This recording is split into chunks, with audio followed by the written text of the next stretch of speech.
শবে বরাতে কি কি আমল করতে হয়, রোজা কয়টি, নামাজ কয় রাকাত, বিস্তারিত বুঝিয়ে বললে ভালো হতো। এটা এখনো পর্যন্ত এই মাসালা জানে না এমন মানুষ আছে কিনা দেশে খুব বেশি, আমার জানা নাই। দীর্ঘদিন থেকে ওলামা ইকরাম অ্যাওয়ারনেস করছেন, সতর্ক করছেন। দেখুন, লাইলাতুন নিসফে মিন শাবান, মধ্য শাবানের রাত, এর ফজিলত সাব্যস্ত আছে।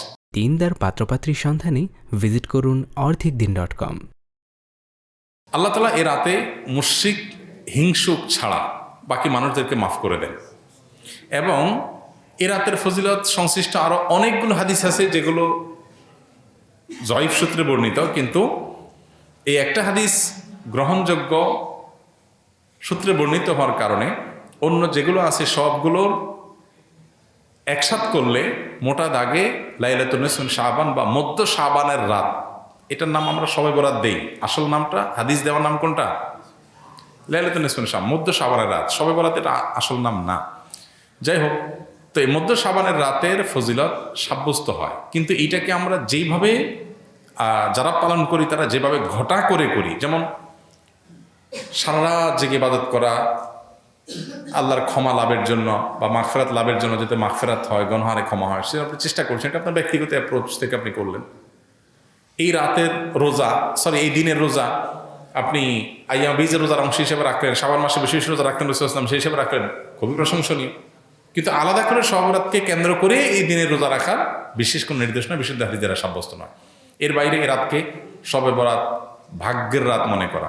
বরাত মানে ভাগ্য, আর বরাতের আরেকটা অর্থ হলো মুক্তি। মুক্তির অর্থে ঠিক আছে শবে বরাত, আল্লাহ মানুষকে মুক্ত করেন, কিন্তু ভাগ্যের অর্থে ঠিক নেই। সূরা দুখানের শুরুতে আল্লাহ বলেছেন, ফিহা ইউফরাকু কুল্লু আমরিন হাকিম ইন্না আনজালনাহু ফি লাইলাতিন মুবারাকাহ ইন্না কুন্না মুনজিরিন। আল্লাহ বলেছেন, কোরআন আমি একটি বরকতময় রাতে নাজিল করেছি। কোন রাত সেটা? ওই যে ইন্না আনজালনাহু ফি লাইলাতিল কদর। আরেক জায়গায় আল্লাহ বলেছেন, কোরআন আয়াত আর আয়াতের ব্যাখ্যা করে আল্লাহ বলেছেন, ফিহা ইউফরাকু কুল্লু আমরিন হাকিম। যে রাতে কোরআন নাজিল হয়েছে সে রাতে গুরুত্বপূর্ণ সব বিষয় ধার্য করা হয়। তার মানে লাইলাতুল কদরই গুরুত্বপূর্ণ বিষয়গুলো ধার্য করা হয়। অতএব সব রাতে ভাগ্য নির্ধারণ করা হয়, এটি বিশুদ্ধ মত না।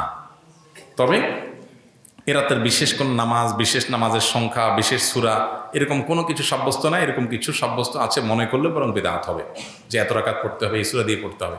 আল্লাহর মাগফিরাত লাভের জন্য আপনি যদি চেষ্টা করেন সেটা প্রশংসনীয়, সেটা ভিন্ন বিষয়। প্রত্যেক রাতেই তো আপনি আল্লাহর মাগফিরাতের জন্য চেষ্টা করা কর্তব্য বা করা উচিত। আল্লাহ তাআলা প্রতি রাতেই ভোর রাতে মানুষকে ডেকে ডেকে ক্ষমা আহ্বান করেন। এই জন্য শবে বরাতকে ঘিরে রাতের বিশেষ নামাজ, বিশেষ পদ্ধতির নামাজ নাই। তবে এ রাতে ক্ষমার বিষয়টা সুসাব্যস্ত, ক্ষমা লাভের চেষ্টা করা এটা গ্রহণযোগ্য।